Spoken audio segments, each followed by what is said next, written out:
사실 오늘은 그 블루 크리스마스 그 영상을 내보내려고 했는데 1, 2부 때 나가도 문제가 안 됐는데 전화가 왔대요. 저작권, 그 찬양이 저작권이 걸려 있대네요. 그래서 틀면은 우리 지금 예배 실황도 차단이 될 수 있어서 3부 때는 그 영상을 내보낼 수 없었다고 하네요.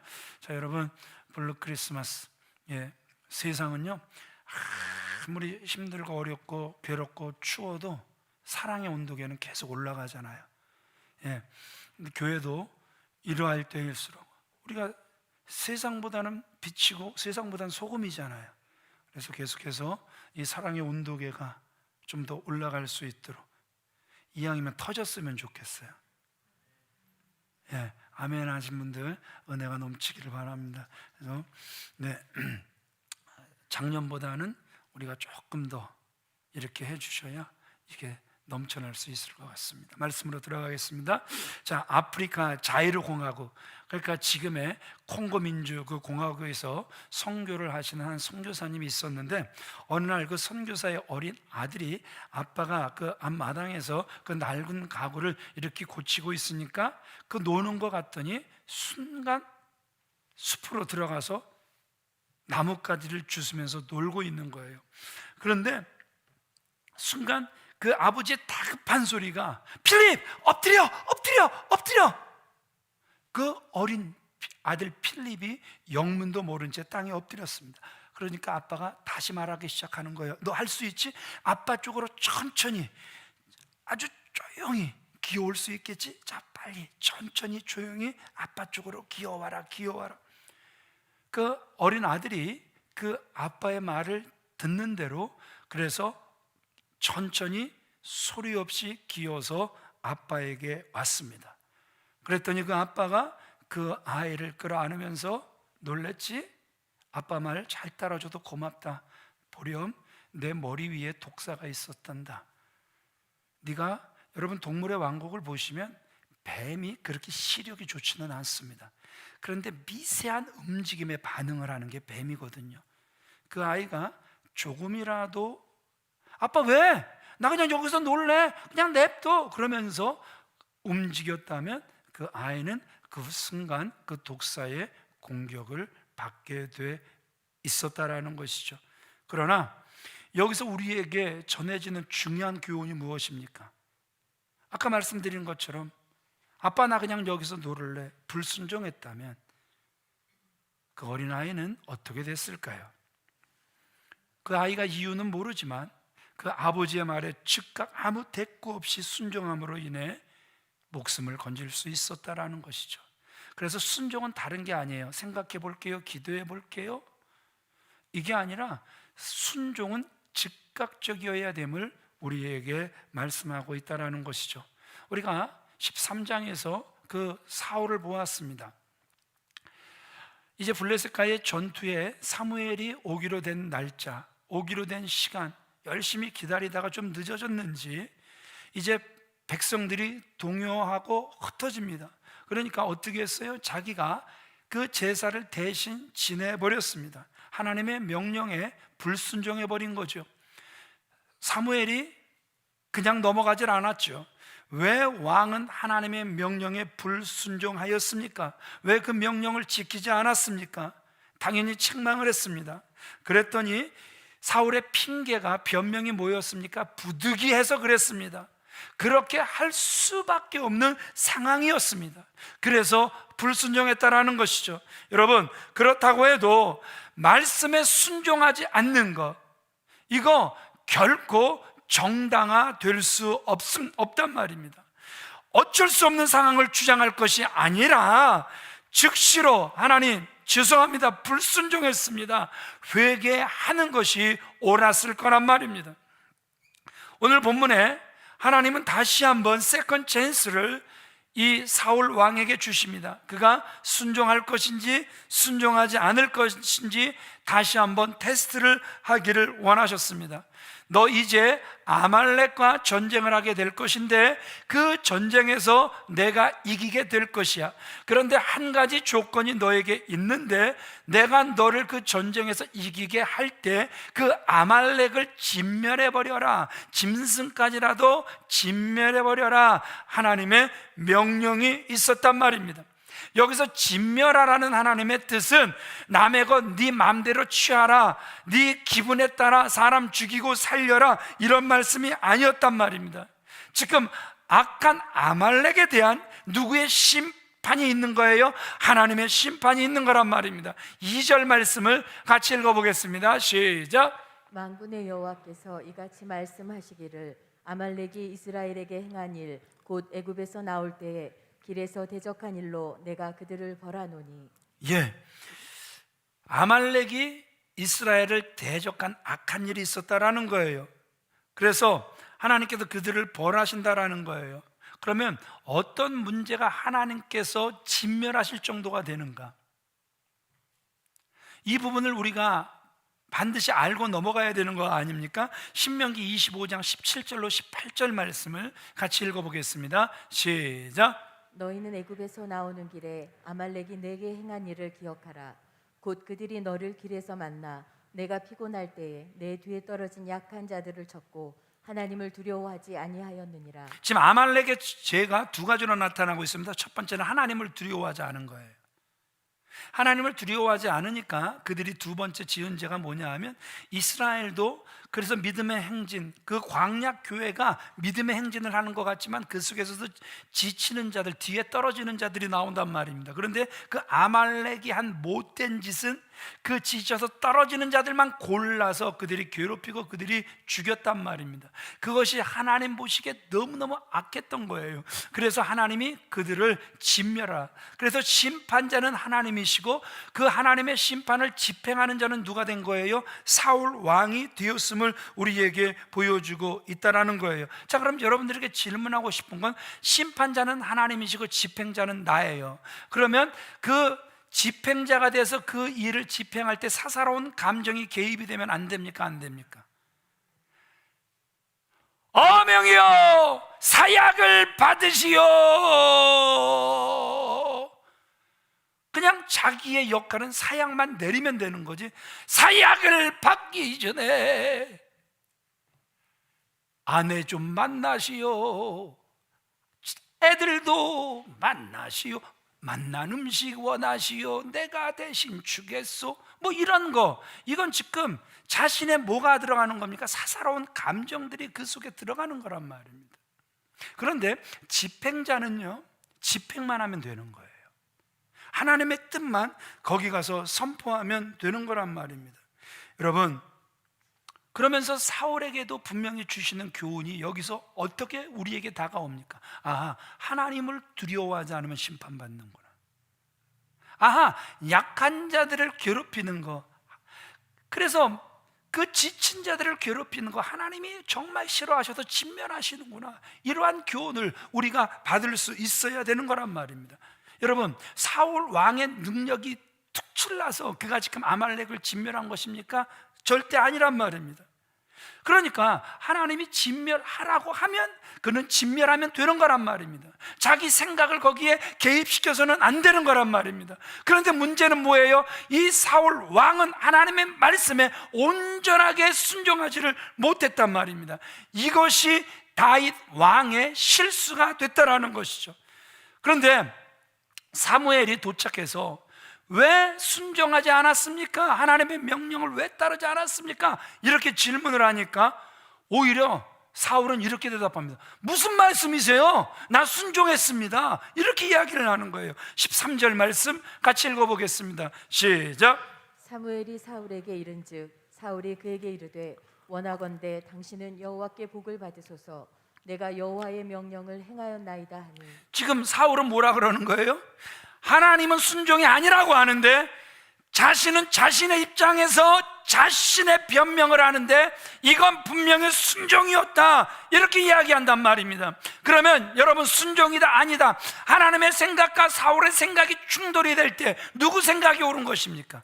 하나님의 생각이 반드시 옳지요. 그럼 하나님이 순종이 아니라고 하면 이건 순종이 아니더란 말입니다.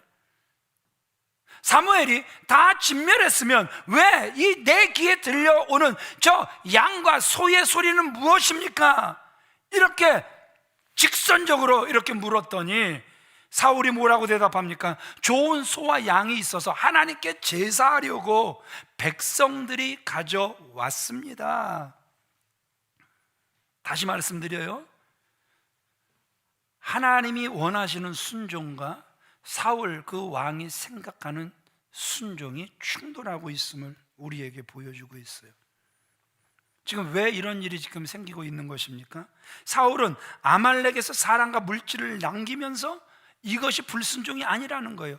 오히려 하나님이 남기면 더 좋아하실 거라는 거예요.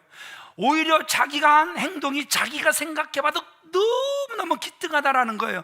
자기 머리를 자기가 쓰다듬어 가면서 야, 이 정도면 이거 기념비를 남겨야 돼. 그래서 지금 이 사울은 기념비까지 남기는 이런 안타까운 모습을 우리에게 보여주고 있다는 것이죠. 12절 말씀 같이 읽어보겠습니다. 시작. 사무엘이 사울을 만나려고 아침에 일찍이 일어났더니 어떤 사람이 사무엘에게 말하여 이르되 사울이 갈멜에 이르러 자기를 위하여 기념비를 세우고. 지금 사울이 하는 행동이 여러분 이해가 되시죠? 지금 자기 행동은 처음서부터 끝까지 잘 됐다는 거예요? 잘 됐다는 거예요? 잘 됐다는 거예요. 어느 정도로? 기념비를 세울 정도로 잘 됐다라는 거예요. 지금 하나님의 관심은 사울과는 다른 거예요. 자기 수준의 순종에 만족해서 기념비까지 세우는 거 하나님 전혀 관심이 없으셔요. 지금 하나님의 관심은 오직 하나, 하나님의 말씀에 온전히 순종했는가 순종하지 않았는가에 있더란 말입니다. 그런데 사울과 백성들은 승리에 도취돼 버린 거예요. 하나님의 뜻을 접어버리는 거예요. 여러분, 이들은 이미 아간을 통한 역사의 거울이 있습니다. 어떤 역사의 거울이죠? 그들이 그 여리고성을 하루에 한 바퀴씩 7째 날 7바퀴를 돌고 그들이 한 것은 함성을 지른 것밖에 없습니다. 그런데 그들이 승리를 했단 말입니다. 칼 한 번 들어보지 않고, 그래서 전쟁 한 번 치러보지 않고 승리를 했는데 이게 벌써 머리끝까지 교만이 되어버렸습니다.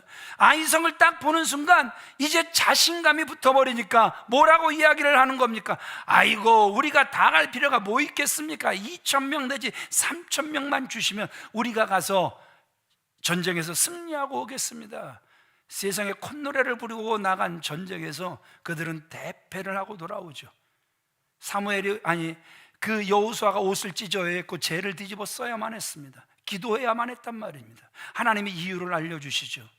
이유가 뭐였습니까? 아간이라는 자가 나 한 사람쯤이야, 괜찮지, 그러면서 하나님은 진멸하라고 했는데 거기서 취해서 자기가 원하는 것을 자기 텐트에 갖다 감췄던 그 사건으로 인하여, 여러분, 이 한 사람이 이만큼 중요하다라는 것이죠. 공동체에서 나 한 사람쯤이야 이게 아니라 그 한 사람까지라도 순종하는 교회가 하나님께서 영광 받으시는 교회인 줄 믿으시면 아멘 하시기 바랍니다. 그래서 야, 이렇게 불순종이 무서운 거구나, 역사적 거울이 그들에게 있었단 말입니다. 그럼에도 불구하고 승리에 한번 쫙 도취가 돼버리니까 그 역사적 거울을 놓쳐버린 거예요. 얼마나 더 챙길까? 조금만 더 그들의 관심은 챙기는 거였어요. 아이고, 이 아까운 거 어쩌다 버린대요, 못 버려요, 우리 이거 가지고 갑시다. 그러면서 우리 멋있게 한번 제안합시다. 하나님께 드리러 왔다고. 여러분, 이 사울 왕이요, 이전에도요 백성들이 다 떠날까 염려해서 자기가 직접 제사를 드린 경력이 있었죠. 이번에도 그는요 뭘 붙잡는 것입니까? 하나님의 마음을 붙잡는 것이 아니라, 하나님의 명령을 붙잡는 것이 아니라, 하나님은 한 분이시요 백성들은 다수이기 때문에 그는 민주주의 원칙을 택하는, 그래서 그 다수의 소리도 또 자기와 딱 맞으니까 그 다수를 택하는 그 사울의 모습, 이건 놀라운 일도 아니란 말입니다. 자, 15절 말씀 같이 읽어보겠습니다. 시작. 사울이 이르되 그것은 무리가 아말렉 사람에게서 끌어온 것인데 백성이 당신의 하나님 여호와께 제사하려 하여 양들과 소들 중에서 가장 좋은 것을 남김이요 그 외의 것은 우리가 진멸하였나이다 하는지라. 자, 지금 사울은 누구의 마음을 얻기를 원하는 겁니까? 하나님의 마음이요, 백성의 마음이요? 지금 여러분들 분명히 보여지시죠? 지금 사울은 민주주의 원칙을 따르는 거예요. 다수가 원하면 하나님이 뭐라고 말씀하셔도 그 하나님의 말씀은 안중에도 없다라는 거예요. 일단 나는 민심을 얻어야 나는 정치할 수 있고, 나는 일단 민심을 얻어야 교회 안에서도 체면이 설 수 있고, 하나님의 나라 중요한 것 같지만 나에게 더 우선되는 것은 사람의 마음이다. 지금 사울이 따라가는 것은 사람의 마음을 따라가고 있는 이런 안타까운 모습을 우리에게 보여주고 있다라는 것이죠. 하나님께서 사랑하시는 귀한 믿음의 성도님들, 이 마음이 무슨 마음이냐 하면 이미 그 마음에 하나님이 없는 거예요. 이미 그 마음속에 하나님을 버린 거란 말입니다. 사울은 자기 자신이 한 행동이 하나님을 버린 행동이라 자각하진 못하지만, 그러면서도 오히려 착각하면서 순종, 내 기준이 분명히 있거든, 이 정도까지 내가 순종했잖아 여러분, 그러면서 괜찮다라는 착각 속에 빠져 있더란 말입니다. 그러면서 오히려 뭐라고 하냐 하면 이 모든 것들이 다 하나님을 위한 일이었다고 그가 변명을 하는 거란 말입니다. 어디까지나 자기 합리화였지만 하나님께 좋은 것을 드리려고 그랬다라는 거예요. 자, 그럼 하나님께 좋은 것 드리려고 했다 그러면 하나님이 야 그래, 아이고 그래도 기특하네, 네가 나한테 좋은 거 주려고 그랬니, 그래 내가 고맙게 받을게, 고맙다, 여러분 이러실까요? 절대 그런 하나님이 아니시죠. 자, 이사야 1장 13절 말씀 같이 읽어보겠습니다. 시작. 헛된 재물을 다시 가져오지 말라. 예, 이따가 보시겠지만 헛된 재물은 하나님이 싫어하세요. 하나님 앞에 그것은 오히려 짐만 되는 거란 말입니다. 악취가 나는 거란 말입니다. 그래서 차라리 나 저걸 안 보고 싶으니까 저 성전문 누가 좀 닫아줄래? 누가 좀 용기 좀 내서, 이건 하나님이 기뻐하시는 일이 아니니까 내가 차라리 하나님 보시지 말라고 문을 닫겠습니다. 누가 용기를 내서 그런 일을 해주기를 하나님께서 오히려 원하셨음을 우리는 너무나도 잘 알고 있단 말입니다. 오늘 본문 15장 22절 말씀도 같이 읽어볼까요? 시작. 순종이 제사보다 낫고 듣는 것이 수양의 기름보다 나으니. 예, 순종이 승리하는 것보다, 성공하는 것보다 낫다라는 거예요. 오늘 17절 말씀도 같이 읽어볼까요? 시작. 사무엘이 이르되 왕이 스스로 작게 여길 그때에 이스라엘 지파의 머리가 되지 아니하시나이다. 하나님이 기뻐하시는 게 뭡니까? 너 차라리 너 스스로를 작게 여길 때 그때 내가 너를 기쁘게 봤다. 다른 말로 너 겸손할 때가 좋았다라는 거예요. 아내들이 남편의 어떤 때가 제일 그리워요? 겸손해서, 아이고 나랑 결혼해줘서 고마워, 당신 없는 세상은 물 없는 오아시스야, 뭐 이러면서 잠깐 사탕 발림 소리 탁 하면서 마음 빼서 뭐 이러다가 딱 결혼하고 나서는 언제 그랬냐는 듯이 입 닦고 손 닦고 코 닦고 싹 닦고 이렇게 살아갈 때, 여러분 얼마나 그 결혼이 정말 자식 때문에 살다가, 그래서 그 조론하고 항원 이혼하고, 여러분 이런 일들이 지금 우리들 주변에서 얼마나 많이 일어나고 있습니까?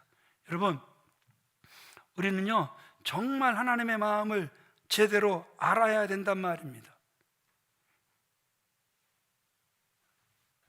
스스로 작게 여길 때, 나 같은 사람에게 와줘서 고마워, 나 같은 사람을 이렇게 섬겨줘서 고마워할 때 아내가 고마워서 그 사랑의 에너지가 훨씬 더 많이 나왔던 것처럼, 그 사랑을 억지로 구한다고 되는 것이 아니라 우리가 다시 겸손해질 때, 그를 향한 사랑이 진실해질 때, 오히려 아내에게서, 남편에게서 그 사랑의 에너지가 넘쳐나게 될 것이라는 것이죠. 자, 오래전에 온 나라를 떠들썩하게 했던 사기 사건이, 땅 사기 사건이 있었습니다. 이 사건의 주모자로 막 20억 이상을 사기치고 달아난 사람이 나중에 검거가 되는데, 이 주범이 누구냐 그러면 인천 모 교회 집사님이었던 거예요. 그래서 그 나라 돈을 다 회수하는 과정에 보니까 20억 중에 2억이 비는 거예요. 그래서 그 20억 중에 2억은 너 어디다 써였니? 그랬더니 11조 냈다 이래버린 거예요. 뭐 냈다? 11조 냈다. 여러분 어떻게 생각하십니까?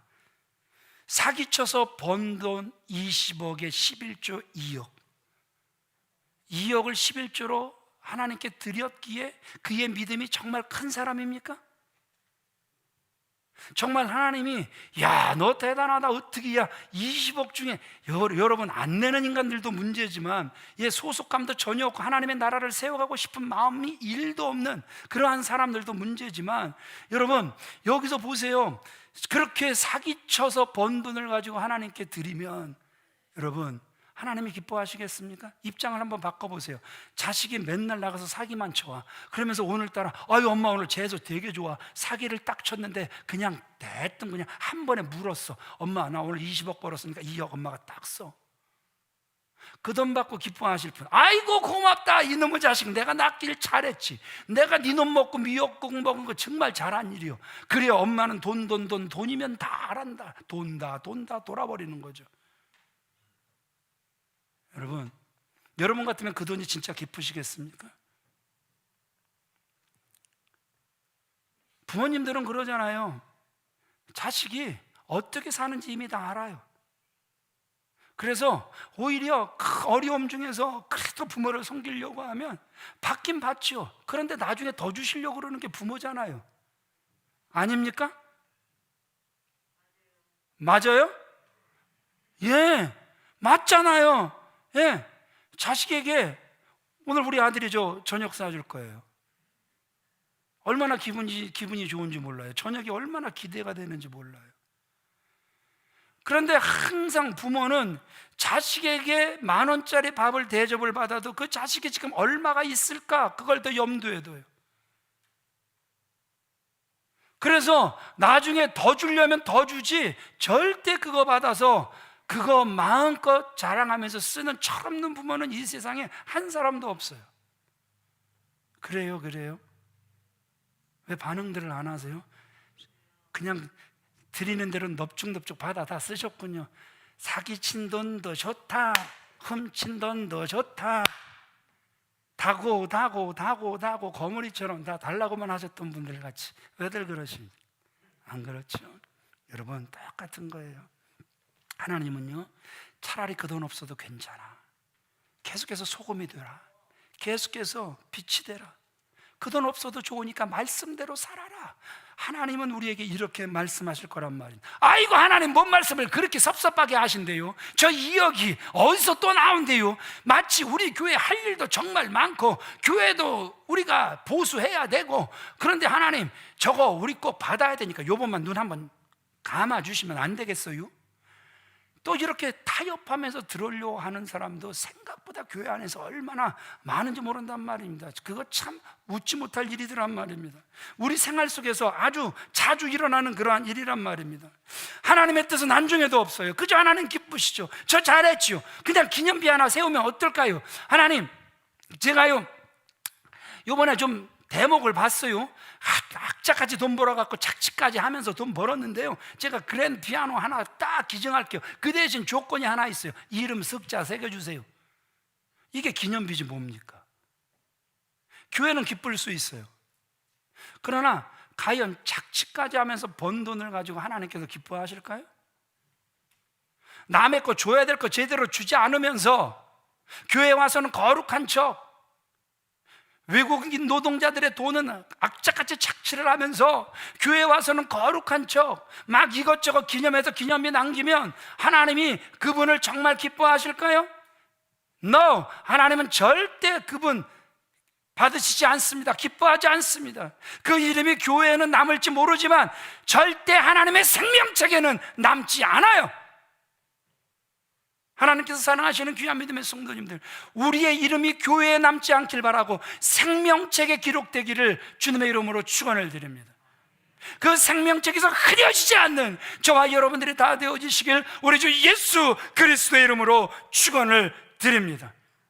분명히 하나님은 순종이 제사보다 낫다고 합니다.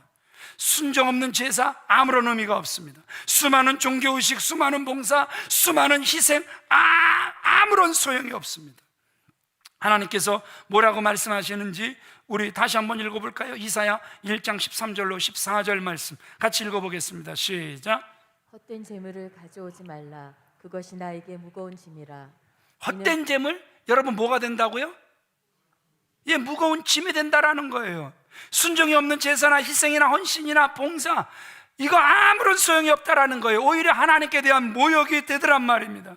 미가서 6장 7절 가서 보면은요, 이 사람들의 열심이 특심한데요, 하나님에 대한 열심들이 얼마나 특심한지 그 천천만만 같은 강수의 기름을 흘려보내는 거예요. 얼마나 많은 짐승을 잡았으면 기름이 흘러갈까요? 그 열심이 특심해지니까, 야, 어떻게 하면 우리가 하나님 이분을 더 기쁘게 할 수 있을까? 야, 그래, 우리 맏아들을 잡아드리자. 세상에 열심이 이 정도까지 특심해졌단 말입니다. 그럼 하나님이 그 특심을 받으셨습니까? 아니요, 하나님은 절대 그 열심을 받지 않으셨습니다. 얘들아, 나한테 천천만만의 강수 같은 기름 아무 소용이 없어. 그거 나한테 짐이야. 네 맏아들을 나한테 잡아준다고? 아니야. 차라리 make a straight path, 공의를 행해라. 왜 교회가 내 앞에 나오는데 길이 이렇게까지 굽어졌니? 왜 이렇게 꽉 막혔니? 왜 이렇게 동맥경화가 심하니? 그것을 뚫어라. 그리고 내가 두 번째 원하는 거 뭔지 아니? 겸손히 나와 함께 동행하자. 하나님이 원하시는 건 겸손이요. 하나님이 원하시는 건 뭐라고요? 예, 굽은 길들을, 좁아진 길들을, 막힌 길들을 하나님 앞에 나갈 수 있도록. 나도 천국 못 가니까 너도 가지 마. 내 생각이 약하니까 너도 아껴야 돼. 다 지옥 자식을 만드는 바리새인 같은 그 모습의 삶 속에서 벗어나라. 하나님이 그제야 기뻐하신다, 우리에게 말씀하고 계시는 거란 말입니다. 따라합시다. 하나님이 원하시는 것은 순종이다. 아멘이십니까? 하나님의 관심이 어디 있는가를 잘 보시고 신앙생활의 핀트를 조절할 수 있게 되기를 바랍니다. 불순종, 교만의 사람이 드리는 예배는 심지어 하나님은 우상에게 절하는 것과 같다, 이렇게까지 말씀하십니다. 23절 같이 읽겠습니다. 시작. 이는 거역하는 것은 점치는 죄와 같고 완고한 것은 사신 우상에게 절하는 죄와 같음이라. 왕이 여호와의 말씀을 버렸으므로 여호와께서도 왕을 버려 왕이 되지 못하게 하셨나이다 하니. 여러분 읽으셨죠? 얼마나 끔찍한 말입니까? 여러분, 여기에 순종하지 않는 거 뭐라고 말씀하고 계십니까? 점치는 죄와 같다. 이건 죽이는 죄란 말입니다. 여러분, 완고한 것, 이건 뭐예요? 우상에게 절하는 것 같다. 우상에게 절하는 자도 하나님은 살려두라고 말씀하신 적이 한 번도 없습니다. 이게 다 죽일 죄임을 우리에게 말씀하고 계신다라는 것이죠. 그러므로 인하여 이 사울 왕이 어떻게 되는 것입니까? 네가 나를 버렸다. 하나님은 그 마음에 하나님이 없는 걸 아세요. 네가 나를 버렸으므로 사울아, 나도 너를 버릴 것이다. 그래서 왕이 되지 못하게 하셨음을 우리는 말씀을 통해서 보게 된다라는 것이죠. 자, 요한복음 2장 1절로 11절 말씀에 가서 보면 가나의 혼인잔치에, 그 가나의 혼인잔치, 그래서 예수님께서 첫 번째 행하신 이적에 대해서 우리에게 말씀하고 계십니다. 저는 이 말씀을 묵상을 하면서 정말 마리아라는 사람에 대해서 다시 한번 깊게 저는 묵상하게 됐어요. 마리아, 여러분 어떻게 생각하십니까? 예수님이 지금 이 요한복음 2장 1절로 11절 말씀은 첫 번째 기적이라 이러면 이전에는 기적을 행하셨다라는 거예요? 행하지 않으셨다라는 거예요? 행하지 않으셨다라는 거죠. 그러면 사람들에게 있어서 예수님은 평범한 사람이에요? 굉장히 평범한 사람이에요? 굉장히 평범한 사람이 돼 있는 거예요. 자, 그런데 예수님의 어머니가 포도주가 떨어진 사실을 예수님에게 아뢰입니다. 그러면서 그 집의 하인들에게 저분이 무슨 말을 하시든지 그대로 행하라. 여러분, 저는 마리아의 영향력에 대해서 깜짝 놀라고 말았어요. 지금 예수님의 영향력은 없어요. 있을 수가 없어요. 왜냐하면 이 일을 행하시기 전까지 예수님은 아주 평범하신 분이었기 때문에. 그런데 세상에 예수님이 뭐라 그래요? 물 갖다가 저 여덟 항아리 아구까지 가득 채워라. 예, 아무 불평 없이 채워요. 그런데 이건 더 힘든 건 뭐예요? 채웠니? 갔다가 연회장에 갖다 주어라. 여러분, 지금 한번 입장을 우리가 한번 바꿔놓고 생각해 보세요. 우리 신순섭, 우리 안수 집사님, 신순섭 안수 집사님에게 예수님이 야, 너 물 좀 떠다가 항아리에 채워라, 그 일은 할 수 있을 거예요? 안 할 거예요, 그거? 체면 안수에 앉지 않을 거죠? 분명히 할 거예요. 그런데 두 번째, 자, 물이에요. 분명히 연회장인 포도주를 갖다 줘야 되는데 우리 신순섭 집사님에게 야, 이거 포도주야, 연회장에 갖다 줘. 그러면 어떻게 할 것 같아요?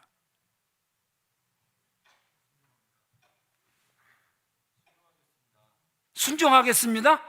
이야, 세상에, 일부의 두 분의 안수 집사님이 순종하겠다고 그랬더니 3부의 안수 집사님도 순종하겠다고.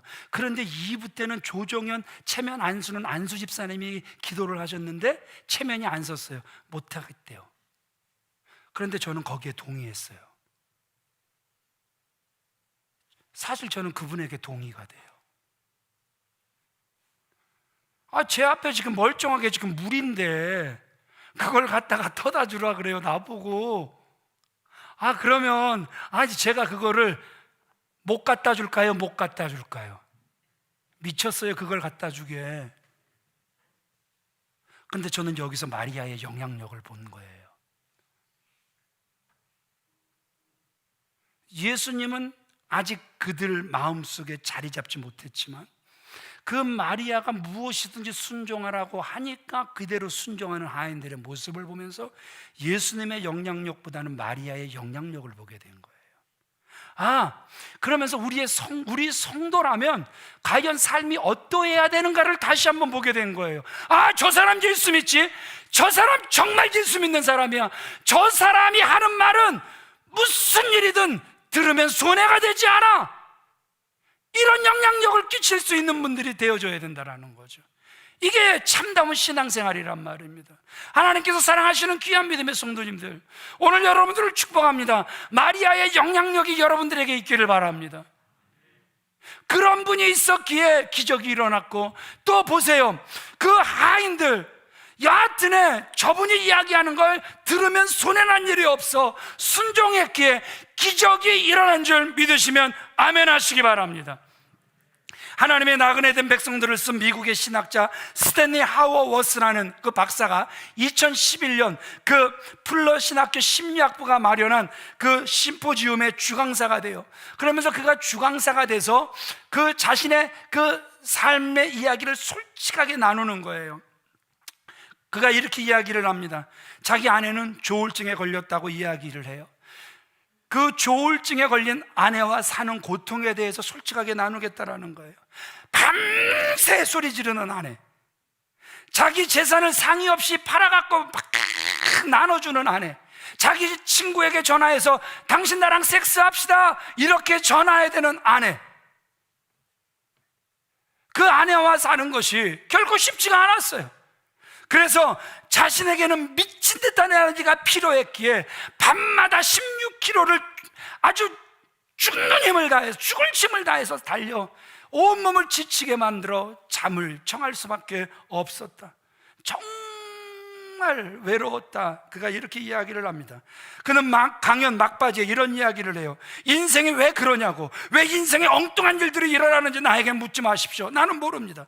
그러면서 그분이 덧붙인 이야기가 마음에 와 닿았어요. 기독교인이 된다는 것은 답이 없이 사는 것을 배우는 것이다. 자, 기독교인이 된다는 건 뭐라고요? 답이 없이 사는 것을 배우는 거래요. 그러면서 믿음이란 답을 모르고 계속 살아가는 것이다. 믿음이란 뭐라고요? 답을 모르지만 계속해서 답을 모른 채 살아가는 것이다. 다른 말로 하면 주어진 내 삶의 모양과 형편에 상관없이 하나님의 뜻에 순종하며 살아가는 것이, 주님의 뜻을 이루소서 고백하며 살아가는 것이 신앙인의 삶이다. 그는 이렇게 고백을 했다라는 것이죠. 이해가 되십니까? 하인들 보세요. 필요한 건 포도주인데 물을 채우라고 했고, 항의할 수 있는데 말없이 순종해요. 항아리에 물을 떠다 주라 해요. 정말 참으로 순종하기 어려운 말입니다. 이건 왜냐하면 자신들의 목숨도 달려 있습니다. 아니면 죽도록 매를 맞을 수도 있습니다. 그러나 하인들이 순종하여 물을 떠 가져가는 순간, 우리가 찬양하는 것처럼 물이 변하여 포도주 됐네. 예수님, 예수님, 나에게도 말씀하셔서 새롭게 변화시켜 주소서. 아멘. 귀여우셨나요? 예, 상당히 귀여웠을 것 같아요. 예, 여러분, 순종할 때 이적이 나타나는 거예요. 순종의 대가가 기쁨과 평안이란 말입니다. 순종은 하나님의 말씀에 실제적으로 응답하는 거란 말입니다. 그래서 예수님은 죽기까지 순종을 하셨습니다. 그래서 우리에게 순종의 본을 보여주셨단 말입니다. 열왕기하 5장에 나아만, 그가 아람 나라의 장군이었지만 그러나의 인생 문둥병자였더라. 정말 인생을 뜯어놓고 보면 그러나의 인생 다 좋은 것 같은데, 그러나 남편이, 그러나 아내가, 그러나 자식이, 정말 인생은 그러나의 인생이더란 말입니다. 그런 그가 누구 앞에 나아가게 됐습니까? 누구 앞에? 이스라엘의 엘리사 앞에 나아가게 되죠. 엉뚱한 말 같지만 요단강에 가서 7번 씻어라. 분노도 일어났지만 참 옆 사람이 그래도 중요한 거예요. 아니, 다른 거 시키면 안 할 겁니까? 이거 가서 씻으라는데 그거 못합니까? 그러면 어떤 일에 순종할 것입니까? 참 옆에 사람이 누가 있느냐는 너무너무 중요한 것 같아요. 부정적인 인간이 내 옆에 있으면 그 사람까지 더불어 부정적인 인간이 되는데, 긍정적인 인간이 내 주변에 있다 보면 그 사람까지 그 긍정의 영향력이 전가가 되더란 말입니다. 그래서 그 말에 순종하였더니 그 피부가 어린아이 같이 된 줄 믿으시면 아멘 하시기 바랍니다. 순종함으로 일어나더란 말입니다. 하나님의 관심이 어디 있는가를 잘 보시고 신앙생활의 핀트를 재조정할 수 있는 저와 여러분들이 되어지시길 우리 주 예수 그리스도의 이름으로 축원을 드립니다. 하나님께서 원하시는 것은 순종, 오직 순종, 재물이나 제사가 아닙니다. 부모의 말을 듣는다는 것은 부모에게 순종한다는 뜻이란 말입니다. 듣는 것이 훨씬 더 중요하다는 말입니다. 마음을 열고 들어야 되는 거예요. 지키고자 하는 마음으로, 주내고자 하는 마음으로 오늘도 우리에게 주시는 말씀을 들어야 살 줄 믿습니다. 순종은 훈련이란 말입니다. 예수님은 네가 작은 일에 순종했기 때문에 큰 일을 맡기겠다 말씀을 했단 말입니다. 작은 일에서부터 순종할 수 있는 사람이 큰 일도 순종할 수 있는 거예요. 작은 일이라고 순종하지 못하는 사람 큰 일 맡겨보세요. 역시 똑같습니다. 순종하지 못한다라는 것이죠. 작은 일에 자꾸 순종하다 보면 큰 일에도 순종하게 될 줄 믿습니다. 100% 순종 외에 다른 것을 섞는 것, 절대 하나님을 기쁘시게 할 수 없다는 사실을 오늘 우리는 사울 왕을 통해서 다시 한번 보게 되었다는 것이죠. 하나님의 생각과 우리의 생각이 컴플릿 충돌을 일으킬 때 우리는 우리의 생각을 내려놓고 하나님의 생각을 존중할 수 있는, 따를 수 있는, 죽기까지 따를 수 있는 믿음의 행진을 하는 저와 여러분들이 다 되어지시길 우리 주 예수 그리스도의 이름으로 축원을 드립니다. 예수님이 겟세마네 동산에서 하신 마지막 기도, 그분이 이 땅에서 남기신 마지막 기도 뭐였습니까? 누가복음 22장 42절 같이 읽어볼까요? 시작. 아버지여, 만일 아버지의 뜻이여든 이 잔을 내게서 옮기시옵소서. 그러나 내 원대로 마옵시고 아버지의 원대로 되기를 원하나이다. 예수님은 마지막까지 예배를 드리셨는데 순종의 예배를 드리시더란 말입니다. 내 뜻 무너뜨려 주시고 아버지의 뜻을 이루어 주옵소서. 아멘이십니까? 어차피 여러분들이 이리 뒤집고 저리 뒤집고 이리 따지고 저리 따져도 신앙생활의 진수, 신앙생활의 진리는 이거지, 이건 변할 수가 없는 거예요. 신앙생활의 잣대는 여기에 올려놓고 보는 거지, 사울처럼 내 생각의 잣대에 올려놓으면은요 결국 버림받게 되는 안타까운 모습을 우리는 보게 된다라는 것이죠. 말씀을 마치겠습니다. 토레이 박사가 이런 말을 해요. 권능은 하나님께 속했는데 우리가 그 권능을 받는 데는 오직 한 가지 조건이 있다. 그것은 절대 순종이다. 다른 방법이 없다라는 것이죠. 그래서 늦게라도 깨달았다면 우리는 순종을 해야 되는 거예요. 마태복음 21장 28절 이하의 말씀에 가서 보면 예수님께서 이런 말씀을 하세요. 한 사람에게 두 아들이 있어요. 포도원을 운영을 하는데 큰아들에게 가서, 큰아들아, 너 가서 오늘 포도원에 일 좀 해라. 그랬더니, 예 아빠, 걱정하지 마세요. 제가 장남 아닙니까? 집안의 기둥 아닙니까? 제가 가서 일을 할게요. 그리고서는 불순종을 해버립니다. 그런데 둘째 아들, 아빠 뭐야, 나 이 집의 귀염둥인데, 아이 못내, 아빠 왜 나한테 이런 일 시키고 그래, 아빠 미워. 그런데 이 아이가 생각해 보니까 자기를 낳아준 부모님이 너무너무 고맙고 감사하고, 아 그래, 내가 이렇게 살면 안 되지, 순종해야지.